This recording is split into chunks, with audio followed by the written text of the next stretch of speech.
Welcome to the Learning Pines YouTube. We hope this video helps. In this video, I will show how to make pork jerky using an easy method. First, choose a lean cut of pork, such as a loin or tenderloin, to ensure your jerky isn't too greasy.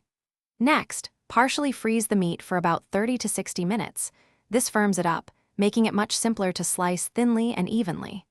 Then, slice the pork against the grain into strips, aiming for a consistent thickness of about 1/8 inch. Uniform slices are key for even drying. Now let's create a delicious marinade. In a bowl, mix together soy sauce, Worcestershire sauce, a few drops of liquid smoke, and your preferred spices like garlic powder, onion powder, and black pepper. Place your sliced pork into a resealable bag, pour in the marinade, and ensure every strip is fully coated. Seal the bag, removing as much air as possible, and refrigerate for a minimum of 6 hours, or ideally overnight, to infuse maximum flavor. It's time to dry your jerky. Lay the marinated pork strips on your dehydrator trays, making sure they don't overlap, which allows for even airflow. Set your dehydrator to 160 degrees Fahrenheit. This temperature is crucial for both safety and proper drying.